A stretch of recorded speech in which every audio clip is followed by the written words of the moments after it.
យកស្ពៃឆ្វេងជាមួយត្រីនេះសត្វសាពួងហ្មងហ៎សួស្តីបងប្អូនទាំងអស់គ្នាញ៉ាំបាយហើយនៅស្មានហ្នឹងឯងថ្ងៃនេះខ្ញុំមានជាមួយនឹងត្រីអាំងមកគឺថានឹកអនុស្សាវរីយ៍ពីមុនខ្លាំងមែនទែនហើយត្រីអាំងជាមួយនឹងជ្រក់ស្ពៃបាទគ្នាយើងជ្រក់ស្ពៃនេះជ្រក់ស្ពៃនេះឆ្ងាញ់ណាហើយពេលដែលខ្ញុំឃើញត្រីអាំងនេះគឺពិតជានឹកឃើញអនុស្សាវរីយ៍កាលពីមុនខ្លាំងមែនទែនគឺយើងតែងតែទៅដាក់បកៃដាក់អីជាមួយនឹងបងជាមួយនឹងប្អូននេះអញ្ចឹងណាអូមានពងទៀតបាទហើយមានពងទៀតមកញ៉ាំបាយជាមួយខ្ញុំនេះជ្រក់ស្ពៃឆ្ងាញ់ដល់បងប្អូនជ្រក់ស្ពៃគឺពិតជាឆ្ងាញ់ខ្លាំងមែនទែននេះយកស្ពៃឆ្វេងជាមួយត្រីនេះសត្វសាពួងហ្មងហ៎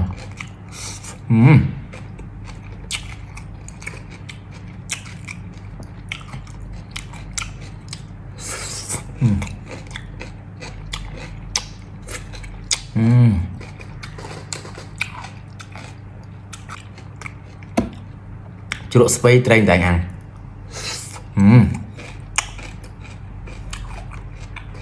ជាមួយបាយអង្គនេះឆ្អិតដូចឆ្អិតដូចបាយត្នោតចឹង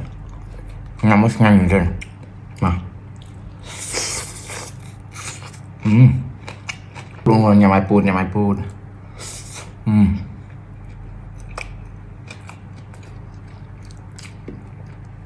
តែង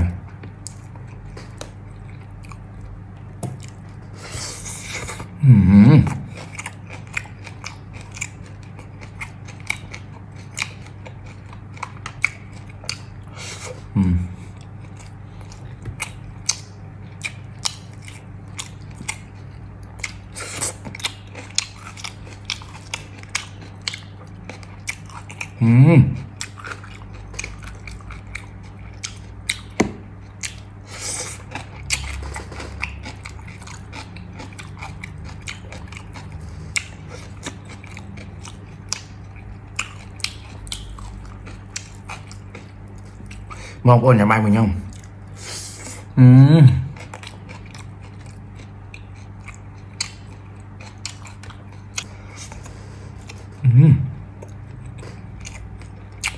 បាយនេះឆ្អិតរមូរដូចបាយត្នោតបងប្អូនជាតិមែនទេជាមួយនឹងអាជ្រក់ស្ពៃរបស់យើងនេះតែក៏មានបងប្អូនយើងមួយចំនួនខ្លះអាហ្នឹងគឺគេអត់ហៅជ្រក់ស្ពៃទេគេហៅស្ពៃជូរបាទនេះប៉ុន្តែវាតែមួយជ្រក់ស្ពៃជូរគាត់ខុសតំបន់ខុសការហៅអីចឹងណាអូមួយម៉ាត់នេះនឹងពេញមកនេះម៉ាត់នេះនឹងពេញមក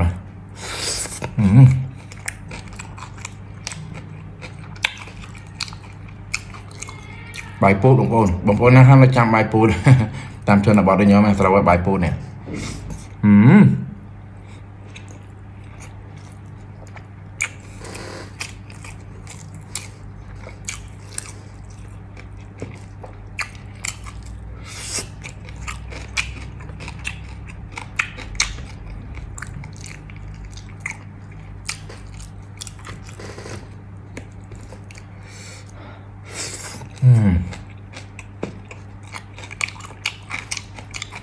ស្ដាយយើងបានជ្រក់ស្ពៃមកទីពេកហ្នឹងយើង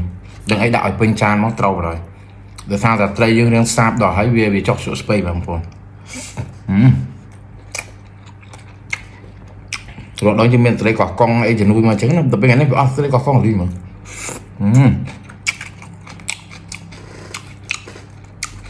ស្ពៃជ្រក់ត្រីអណ្ដែងអាំង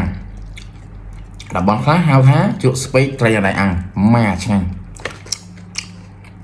បងប្អូនម៉ាត់ទៀតមួយខ្ញុំដាក់ពេញអានេះត្រីសុតមកញ៉ាំបងប្អូន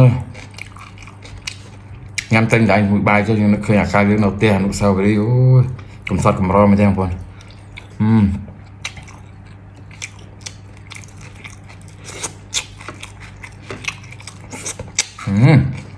ចិត្តមែនទេ